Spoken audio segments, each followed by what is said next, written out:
Welcome on board the Cessna 172. I'm about to start up for a quick VFR flight where I'll demonstrate you the normal procedures for a takeoff. So let's go fly. Clear prop.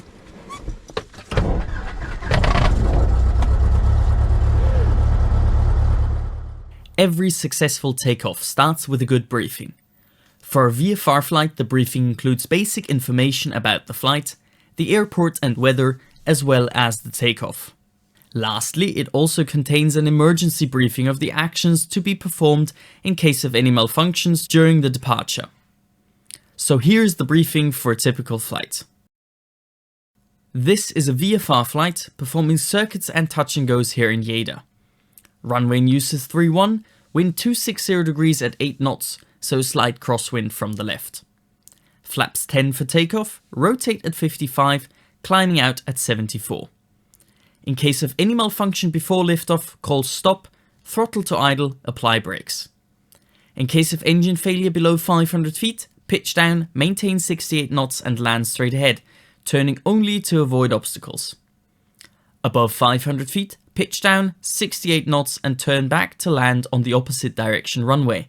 Left hand turn into the wind or continue turning if in a right hand turn. Communicate with ATC and if time permits, fuel shut off, mixture cut off, magnetos off. The briefing ends with discussing any open questions with the instructor, and then we're ready for taxi. After performing the taxi and run-up checks, it's time for the before takeoff checklist.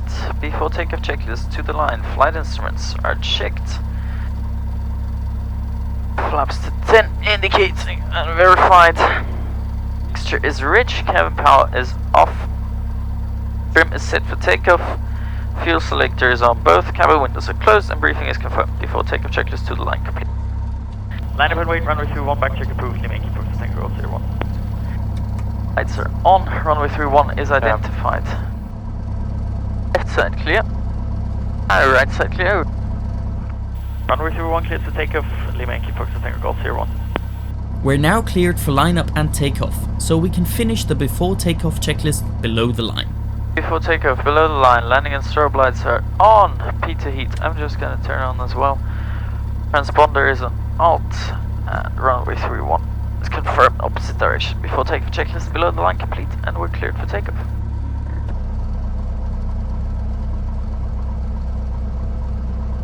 We're now ready to go, having also verified the runway using the heading on the HSI. You happy to go? Yeah. Okay. The takeoff procedure starts off by calling out Takeoff. and smoothly applying full power. After checking that the RPM has increased to between 23 and 2400 RPM, call out Power set. Next is verifying that the engine parameters are all within limits and calling out Engine is on the screen. the airspeed tape should start moving shortly after, calling out Airspeed alive. once a reading appears on the PFD. The next callout is passing 40 knots. This serves as an instrument cross-check, since both the primary and standby airspeed indicator are compared at that point. This is followed by calling out Rotate. when passing 55 knots. At the same time, apply light back pressure on the control column to gently lift the nose wheel off the ground. Maintain runway centerline and pitch for 74 knots for the climb out.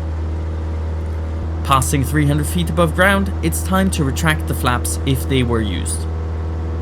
Verifying the speed is above 60 knots, call out Speed check. Flaps up.